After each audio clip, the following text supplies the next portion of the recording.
In the classic phrase, is this thing on? Yes, it is. Hello, everyone. My name's Mike Butcher from TechCrunch, and I'm based out of London and a plane. Seat C, sorry.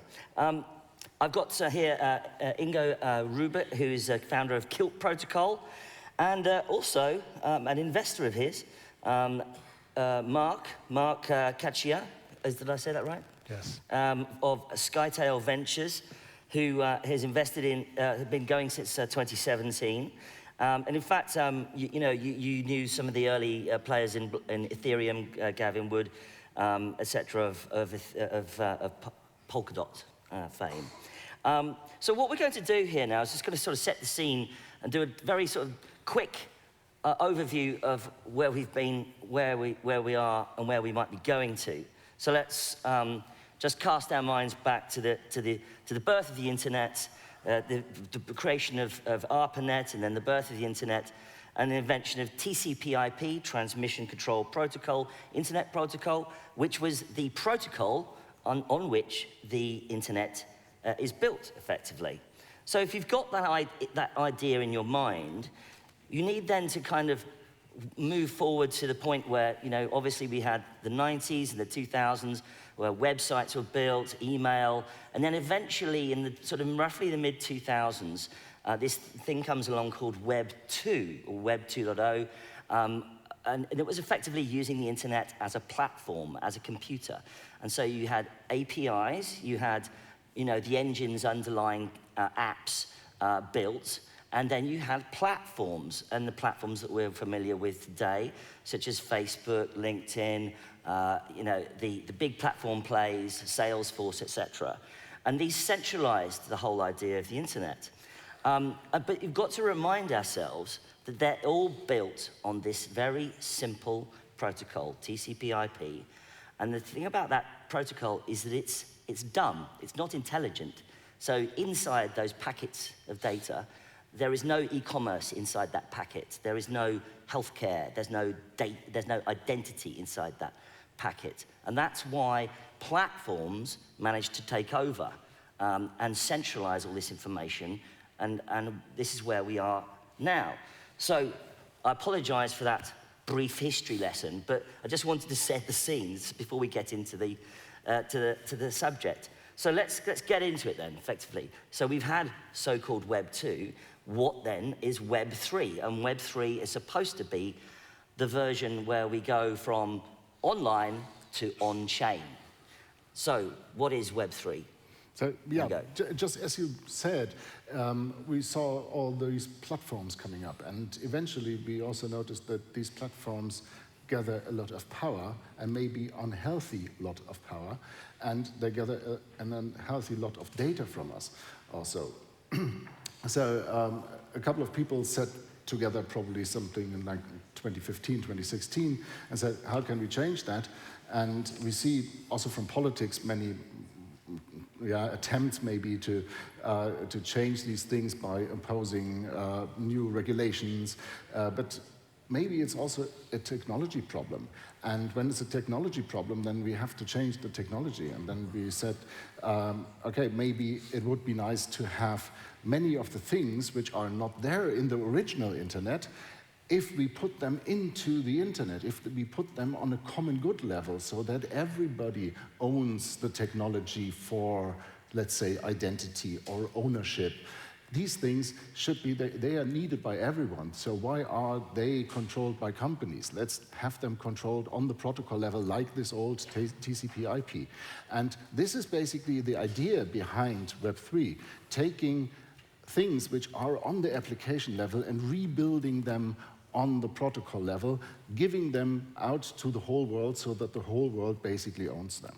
That's the basic idea. So, sure, so you're running an identity protocol, KILT Protocol, but you are not the only player, there are other players. Mark, you're an investor in this space. Aren't we just simply going back to the old paradigm of competing protocols, competing private companies, back to the old Web 2 centralization era? I don't think so. So a key difference, I think, And the way I look at Web 2, Web 2 is more, the internet is used as a communication level for different companies to interact with each other.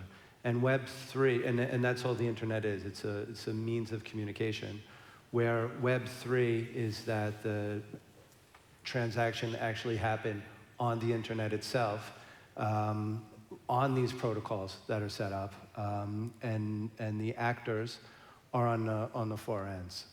And so it becomes what's called a trustless platform, because you don't need to trust the other person that you're interacting with, but rather you have a trust in the system because the code is open source and the validation is open source. To answer the question, this is still very early. And yes, there will be competition, and there is competition among different models of how to interact on chain, and which businesses or applications actually will be even useful. But I think that I think it's interesting at 2022 when I think probably in this, if I sort of map back to the sort of late 90s and early 2000s, at some point after about sort of 5 years, people started to get into, okay, let's build websites, let's do apps, etc. And there seemed to be less controversy about the whole idea. But from my perspective as an observer, it feels that we're now getting more and more chaos and more skepticism about whether or not what you're talking about is a real thing. Andreessen Horowitz has just released its report 2 days ago, defending its investments into internet protocols, into Ethereum, into blockchains. And yet there's more and more skepticism. So why is it that we can't seem to come to any sort of more consensus, to coin a phrase, about where this thing is going? What do you think, Ingo? I think it's because it's what we're doing here is brand new. So it has never been done before. So there is always different opinions on how it should be done then. And I think it's a fair competition that we have between different ideas and different protocols, and there's and also different philosophies. So one could say, hey, this blockchain technology is pretty cool, but it should be somehow centralized. Then it actually takes away the idea of the blockchain, but people still think, some people are still of the opinion that this might be a good idea.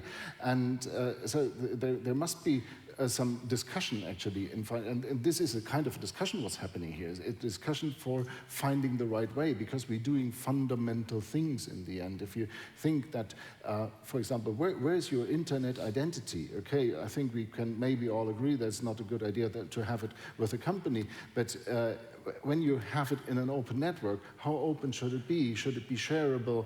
How far should you be in control? Then you have governments coming in saying, hey, wouldn't it be nice if we were in control? And then you have to discuss all these things. And then governments can, of course, also have an influence by saying, hey, we make a huge funding program actually if you companies go into this direction, and then some company run into this direction. So I think it has to be actually fought out. But I mean, just for those who might not know the difference, what's the difference between, say, having my Facebook identity or an identity on your protocol? Yeah, okay, to understand that, I think we have to go back to physical identity. So when you all have an identity. So identity always starts with an identifier. So an identifier for me would, for example, be my face or my fingerprint or my signature. So that's identifying me. If you see me tomorrow, you'll probably say, oh, this identity guy. And so that's the beginning. And then in physical world, we attach credentials to this. So we take a picture of the face and put it on a passport, for example. This passport is then issued by a trusted entity, say government, or maybe it is your university diploma, so it's issued by the university. So it can be issued by different entities, and then you get these things, right? You get these credentials, and you control them. You decide if you make an application, if you put your diploma in there or not. So you are in control, and the issuer doesn't know how you use it. That's also very important and privacy preserving. And this concept of identity we had like for the last 1,000 years, it worked perfectly. And it's so privacy preserving and totally cool. And then we came into the internet and the Web 2, and then something strange happened. All your digital identity went into one company. And they control your credentials, they control your identifier, and they decide when to share information about you and with whom. So this is taking a lot away from you. And what we're building in Web 3 is that this turns back to the old model, but in digital, which means that you first, on your computer, create your identifier. You create it, not government, not blockchain, not company, no one. You create it on your computer, then this is your identifier. It has the outward-looking path, like your face, and has an inward-looking path, like your signature.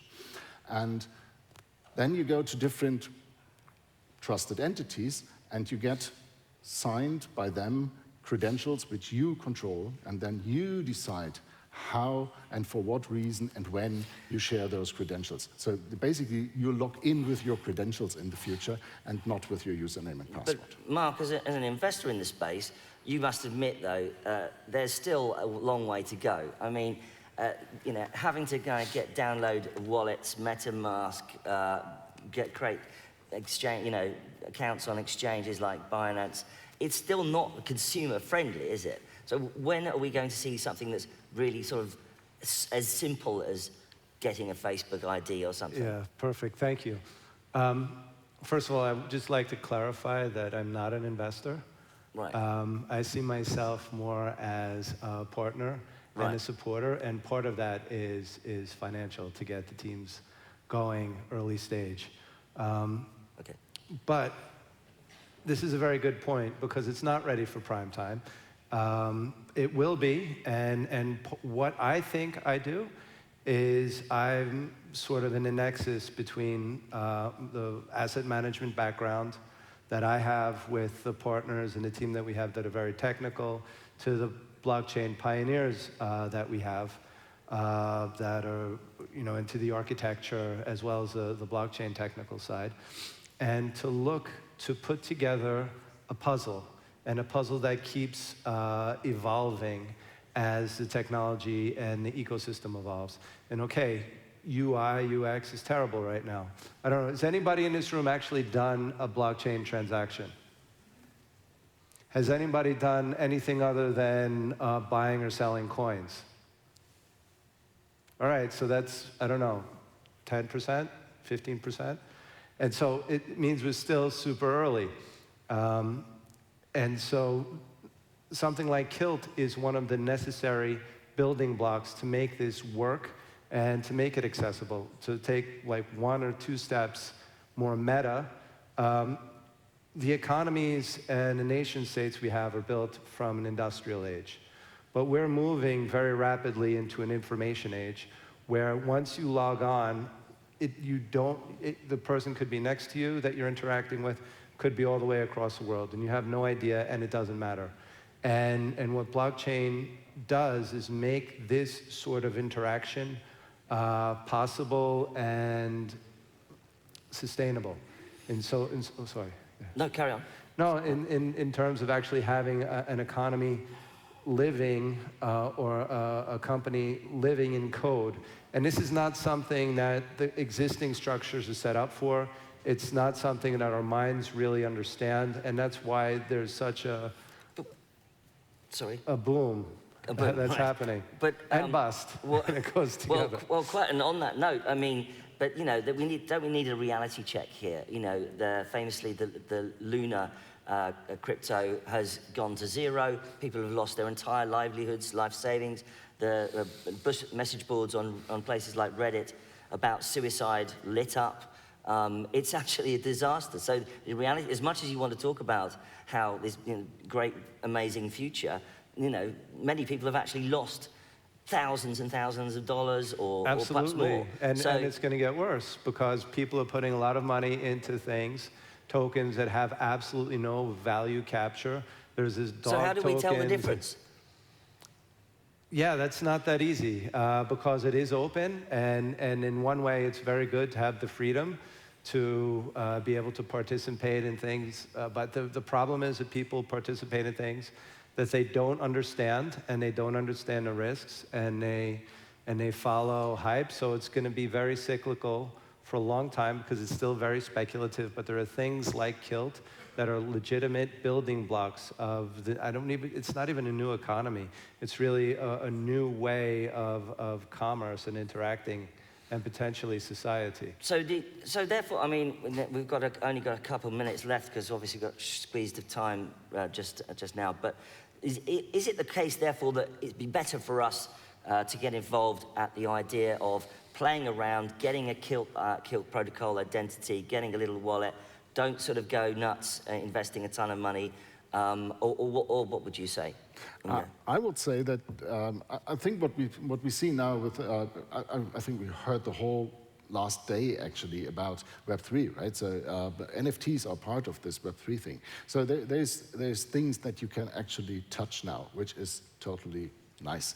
And that brings the whole idea very much forward, because Web3 is not only identity, it's also ownership, right? So you can own things with Web3, with NFTs, which is an enormous step in the right direction.